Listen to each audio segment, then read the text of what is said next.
भोले भाले किसान अधिक उत्पादन के लालच में फंसकर रासायनिक खाद व कीटनाशकों का प्रयोग करने लगे। बैलों की जगह ट्रैक्टर से जुताई होने लगी। शुरुआत में कम रासायनिक खादों के प्रयोग से अधिक उत्पादन हुआ।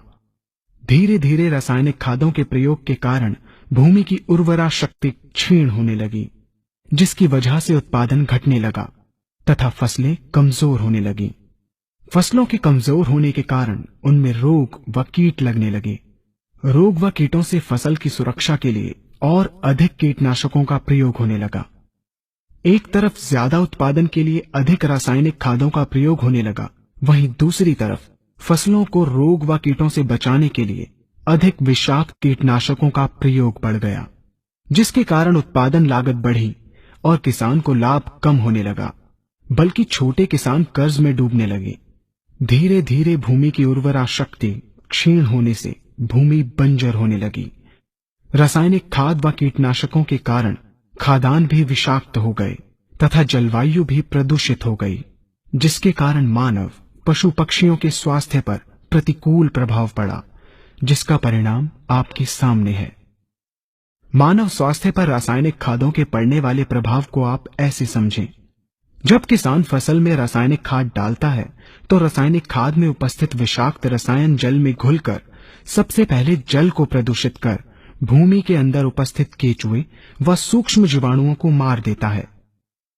ये बात सभी किसान अच्छी तरह से जानते हैं कि केचुए व अन्य सूक्ष्म जीवाणु भूमि की उर्वरा शक्ति को बढ़ाने के लिए अति आवश्यक होते हैं। विषाक्त रसायन के कारण इनकी मृत्यु हो जाने से भूमि की उर्वरा शक्ति नष्ट हो जाती है तथा भूमि कठोर होकर बंजर होने लगती है।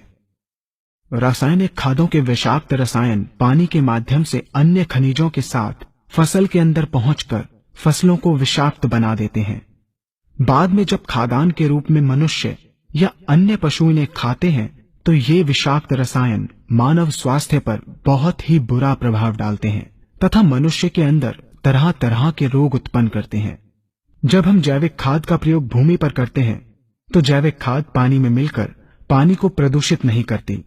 जैविक खाद भूमि के अंदर उपस्थित उर्वरा शक्ति को बढ़ाने वाले जीवाणु तथा केचुओं की संख्या को तीव्रता से बढ़ाती है, जिससे भूमि की उर्वरा शक्ति बढ़ती है तथा भूमि छिद्र युक्त एवं भुरभुरी हो जाती है, जिससे वायु और प्रकाश भूमि के अंदर गहराई तक प्रवेश करते हैं, जिसके कारण भूमि में तापमान एवं आर्द्रता का संतुलन बना रहता है और फसलें मजबूत होती हैं। जैविक खाद में विद्यमान तत्व खाद्यान्न के माध्यम से मानव व पशु पक्षियों के शरीर में पहुंचकर स्वास्थ्य लाभ पहुंचाते हैं। जैविक खादों के प्रयोग से फसलें अच्छी और मजबूत होती हैं, जिसके कारण उन पर रोगों एवं कीटों का ज्यादा प्रभाव नहीं पड़ता। यदि किसी प्राकृतिक कारणवश कीटों व रोगों का प्रभाव अगर पड़ता भी है तो गौमूत्र एवं औषधीय वनस्पतियों के घोल के छिड़काव करने से फसलों को रोग एवं कीटों से बचाया जा सकता है। गौमूत्र एवं अन्य प्राकृतिक औषधियों के मिश्रण के छिड़काव से फसलों का कम लागत में बचाव हो जाता है तथा वातावरण पर भी कोई दुष्प्रभाव नहीं पड़ता।